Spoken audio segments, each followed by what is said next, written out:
The purpose of this video is to review the feedback that we received from our first committee meeting for DEIJ in September. This is the role of a committee member. Take a moment to read the role.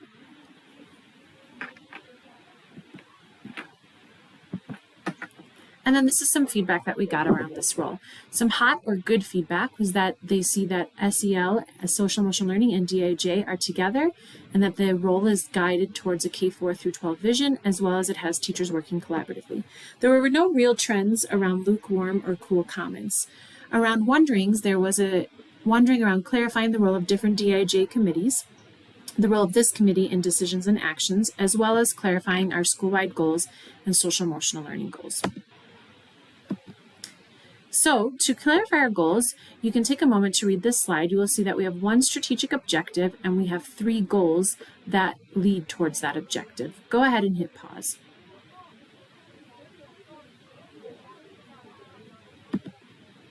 In order to better understand the structures, we did review this after that feedback was given, but there are 3 DEIJ committee structures. There's the community committee, the staff committee, and the student committee.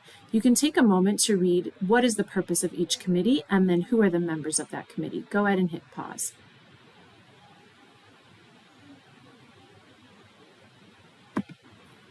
Okay, and then there was another question around if we are allowed to make decisions. The answer is yes, this committee will make decisions, and all of our committees that make decisions, we have many committees on campus, follow the school-wide governance structures. So when we want to make a decision, we're going to first come to decision as a committee, then we'll propose it to CPC for feedback and bring it to Consejo Directivo for approval. If it's a minor decision like professional learning for staff or PD for our committee or working with a team to align practices to the DEIJ framework once it's approved, we can do that without following those steps. If it's a major change or decision involving curriculum frameworks or major curricular changes, it would need to follow the steps. The question about what our DEIJ goals are, our specific goals and action plans for this year will be developed by this committee, and we'll start doing some of that work today. And so we don't yet have goals for this school year, but we will review what the goals were for last school year.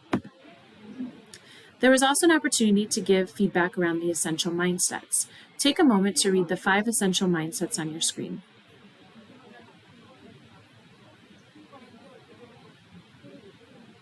Welcome back.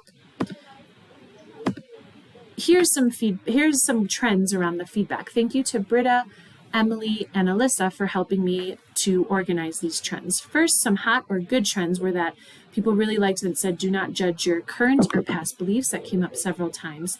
That there was a focus on relationship and that we as a school believe in the power of educator efficacy. Some cool feedback was, how are we going to create safe conditions for this work to move forward?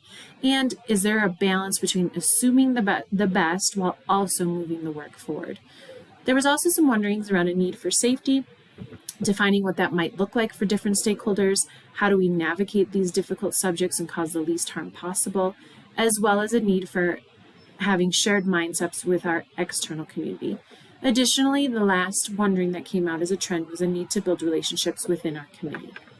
We don't yet have a plan to move forward in the feedback around essential mindsets, but we will in our next meeting.